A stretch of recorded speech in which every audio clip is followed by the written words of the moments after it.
Film में जिसका नाम है यश एंड यशमिता's childhood dream। मेरा नाम है यशमिता और मेरा नाम है यश। क्या हुआ, तुम उदास क्यों हो यश?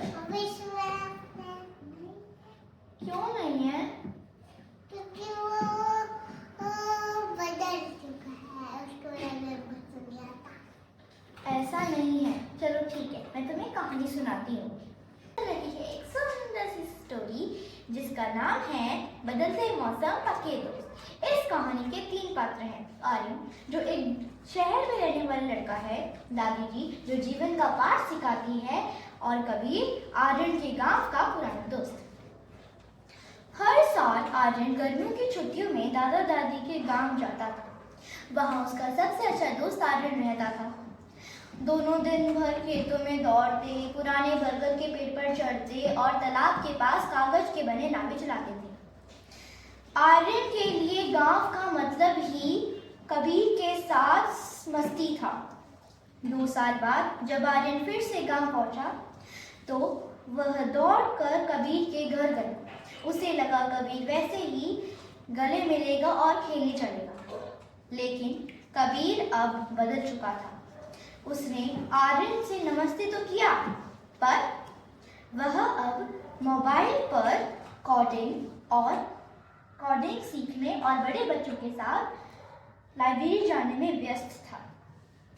जब आर्यन ने कहा चलो तालाब के पार खेलने चलते हैं, तो कबीर ने धीरे से कहा, आर्यन अब हम बड़े हो गए हैं, मेरे पास इन खेलों के लिए वक्त नहीं है, मुझे अपना प्रोजेक्ट पूरा करना है।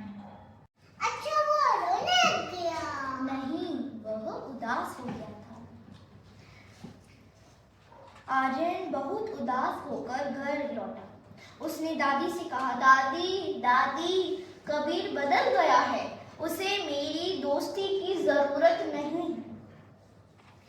दादी ने मुस्कुराते हुए खिड़की के बाहर लगे एक पेड़ की ओर इशारा किया और पूछा, आर्यन का तुम्हें दुख होता है जब इस पेड़ की पुरानी पत्ते गिरते हैं?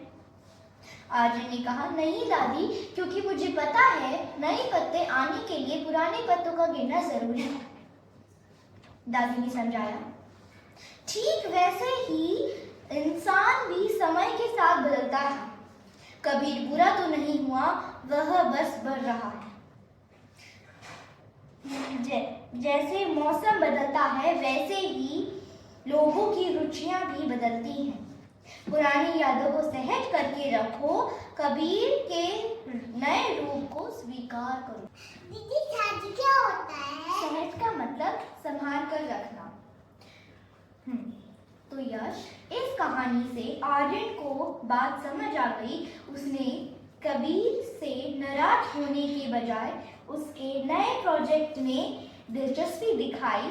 उसने सीखा कि बदलाव ही जीवन का नियम है, और जो बदलाव को हंसकर स्वीकार करता है बस वही खुश रहता है। मिलते हैं नेक्स्ट वीडियो में, तब तक के लिए बाय।